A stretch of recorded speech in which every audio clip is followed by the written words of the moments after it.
Isn't it odd how infrequently Christmas classics come along? I mean, Christmas comes around every year, and every year, movie producers and music artists create works around this theme, hoping to break through and become established as one of the few Christmas classics. Like, every year, a movie director hopes that their new release will become the new Home Alone. Every year, an artist hopes that their song can finally be the song that dethrones Mariah Carey. And nobody has honestly even attempted to create a Christmas character that replaces Santa Claus. I mean, he's obviously goated. But every once in a while, something does manage to break through. And it might be too early to call my shot on this one, but I think the movie The Best Christmas Pageant Ever has the potential to become one of the greats. If you haven't seen it, that makes total sense. The title isn't particularly inspiring, but for those of us, especially those of us who follow Jesus, this movie really does have everything that you want in a feel-good Christmas classic. Let me tell you a little bit about it. Listen, I won't spoil anything, but part of what makes the movie so good is that it's a true underdog tale.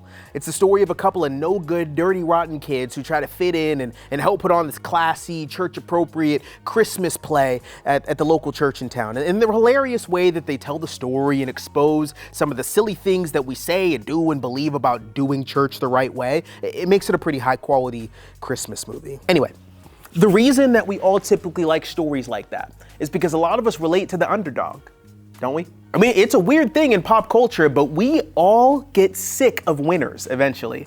All right, first we love them. When they're on the way up, oh, we root for them. But then when they win too much, too easily, or for too long, we start rooting for them to fail. It's true in sports, it's true in music, it's true in content creators. Isn't that weird?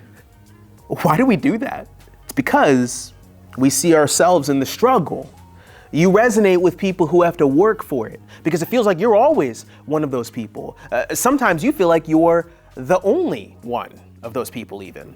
It feels like you're the only one with an uphill climb to get into the school that you want. It feels like you're the only one struggling to get your crush to notice that you exist. It feels like you're the only one battling your genetics just to get to compete in your favorite sport. You're the underdog.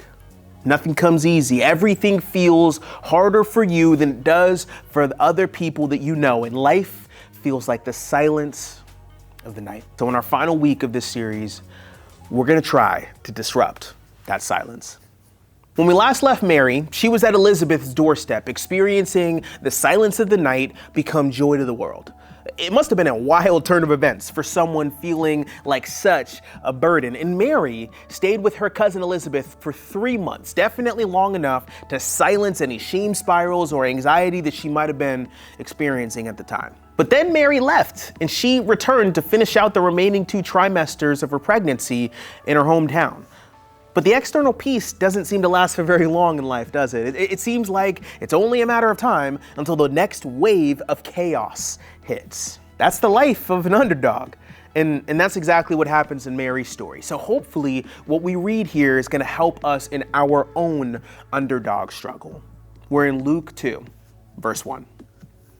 At that time, the Roman Emperor Augustus decreed that a census should be taken throughout the Roman Empire. This was the first census taken when Quirinius was governor of Syria. All returned to their own ancestral towns to register for the census, and because Joseph was a descendant of King David, he had to go to Bethlehem in Judea, David's ancient home. He traveled there from the village of Nazareth in Galilee. He took with him Mary, his fiancée, who was now obviously pregnant.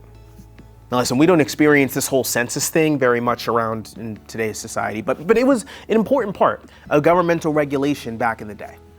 Somehow the government had to figure out every once in a while at least, like exactly how many people are they governing and from which provinces. And so they'd call for a census where everybody, the man of the house, if it's a married couple, has to return to their ancestral hometown for roll call. It'd be so easy for us to gloss right over this fact, so let me state something plainly. The fact that a census was called for during Mary's 3rd trimester of pregnancy is extremely inconvenient. Like, that is horrible timing. I mean, if we did a census today, no big deal, really, right? You hop in the car or you hop on a plane and you have a nice, comfortable ride to wherever you need to go.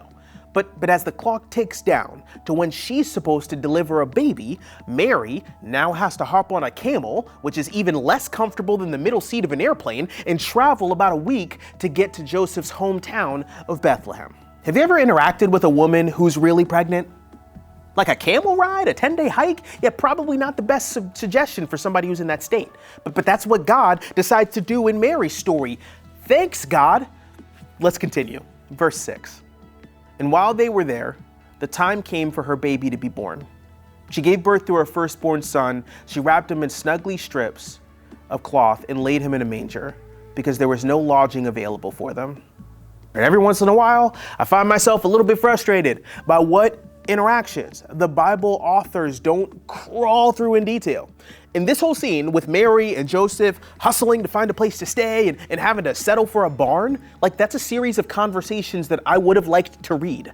I cannot possibly think of a more stressful situation to be in, and I'd love to have had a little more detail on how that went. And like, it's so deeply unfair. There have to be a couple of hotels in town, you'd think. I mean, you mean to tell me not only is every room in every hotel taken, but not one hotel guest in all of Bethlehem saw this super pregnant woman, clearly about to pop, maybe already in labor, and thought, you know, she should probably take my room. I mean, Mary's done all the things right. She believed the angel of the Lord. She brought her burdens to someone that she loves. She followed the government orders to travel in her third trimester. She's done everything God has asked of her. And this is how she has to give birth in a barn? Seriously, God? Yeah, just so you know, you aren't the only one living that underdog life. But here's where it gets interesting. It gets interesting when you consider that this little barn baby isn't just any baby. This baby born in a barn is Jesus, the King of everything. The one who owns everything enters the world with nothing. He who possesses all power comes into this world in a powerless position. The creator of all things starts life on earth as an underdog. It's almost like underdog vibes have always been God's plan A. So if you're feeling like the underdog, I just want you to know today that you're in good company.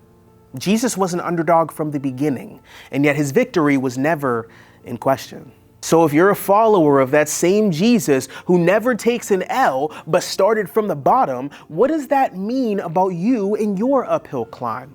Listen, it might not mean that you get into the school of your choice, but it definitely means that your future is safe in Jesus' hands. Like, it might not mean that the person that you're crushing on right now is the one, but it does mean that you will always be loved. Listen, it might not mean that you make it to the league someday, but it does mean that your body was built on purpose, with purpose. I know the silence of the night is hard. I get that the struggle gets old after a while, but Jesus' story showed us from the very beginning that it isn't always going to be easy or glamorous, and yet victory is certain.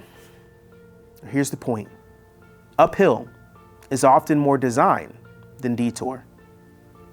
Listen, I get that the Christmas season doesn't always feel like Silent Night.